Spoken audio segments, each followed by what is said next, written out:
Salut, c'est Salomé Tixier, je suis chargée de marketing et communication chez Noise, l'agence de web marketing. Ok, donc si je vous dis intelligence artificielle, ChatGPT, ça vous parle? Je suis sûre que oui. Eh bien aujourd'hui, on va justement consacrer cette vidéo à ce sujet. On va donc parler d'intelligence artificielle, je vous rappellerai rapidement ce qu'est ChatGPT, et puis je vous partagerai 8 astuces pour performer avec. Bon, j'imagine que vous avez déjà tous entendu parler de ChatGPT, mais je voulais quand même vous faire un petit rappel de ce que c'est. C'est donc un robot qui a été développé par l'entreprise OpenAI qui permet, grâce à un système d'intelligence artificielle, de réaliser tout un tas de tâches. Ça peut aller de la tenue d'une conversation à la réalisation d'un article de blog par exemple. En fait, il va vraiment pouvoir répondre à tout type de demande. C'est un peu comme si vous parliez à votre ami, votre collègue. Je vais maintenant pouvoir vous partager mes astuces. L'astuce numéro 1, c'est qu'un prompt est égal à une question. Déjà, un prompt, c'est la consigne, la question que vous allez rédiger à ChatGPT pour qu'il vous fasse une réponse. Et donc, pour que ChatGPT comprenne bien votre demande, respectez cette règle, un prompt égale une question. Avec ça, vous êtes certain d'obtenir au moins une réponse claire et précise. Si vous avez besoin, vous pouvez toujours lui poser une autre question, mais faites-le bien dans un nouveau prompt. L'astuce numéro 2, c'est d'être le plus clair possible. Il faut se le dire, quand on utilise ChatGPT, on attend une réponse claire et précise. Mais après, ça va de soi, si vous voulez une réponse précise, il faut que votre demande le soit aussi. En fait, plus votre prompt sera précis, plus ChatGPT pourra vous formuler une réponse qui sera en cohérence avec votre demande. L'astuce numéro 3 est d'apporter le plus de précision possible. Que ce soit le ton, la longueur, le format, la cible, précisez tout ce que vous pouvez à ChatGPT lorsque vous lui formulez une demande. Donnez-lui un maximum d'informations pour qu'après vous ayez un minimum de retouches à faire par la suite. Par exemple, vous pouvez lui demander de s'adresser à une cible CSP+, d'adopter un ton professionnel et pourquoi pas d'ajouter une petite touche d'humour.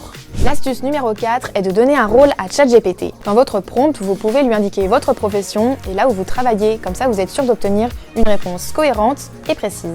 Par exemple, vous pouvez lui demander « Rédige-moi un article sur l'intelligence artificielle, je suis responsable marketing pour telle entreprise ». L'astuce numéro 5, séparer les consignes du contenu. Pensez à faire un retour à la ligne entre les instructions et le contenu quand vous faites une demande à ChatGPT. Par exemple, si vous lui demandez de résumer un texte, pensez à sauter une ligne entre les instructions et le texte en question. Maintenant, les prochaines astuces sont plus tournées vers l'optimisation de votre contenu. L'astuce numéro 6, apporter des hidden gems. Vous allez me dire des hidden quoi? Oui, j'ai bien dit des hidden gems. En fait, il s'agit d'éléments qui vont apporter une valeur ajoutée à votre contenu. Ça peut être un exemple, un retour d'expérience, un chiffre clé, etc. ChatGPT n'est pas vraiment capable d'apporter ce genre d'informations puisqu'il fait que reprendre des données déjà existantes. C'est donc à vous d'apporter cette plus-value. L'astuce numéro 7, c'est la richesse lexicale. Dans votre prompt, vous pouvez demander à ChatGPT d'ajouter dans sa réponse d'autres mots du champ lexical de votre mot-clé cible.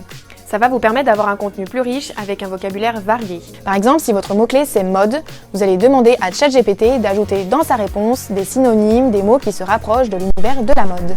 Vous pouvez même directement ajouter dans votre prompt une liste de mots que vous souhaitez voir apparaître dans le texte qu'il va vous générer. La dernière astuce est de varier les formats de contenu. Si vous diversifiez la manière dont vous présentez vos contenus, vous allez pouvoir capter davantage l'attention des utilisateurs.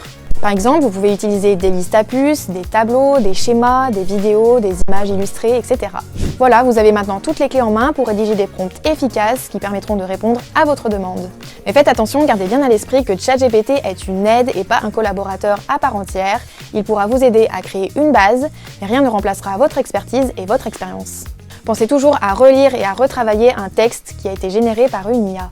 Et si vous souhaitez être accompagné dans la génération, dans la rédaction de vos contenus, vous pouvez toujours appeler les experts de chez Noise.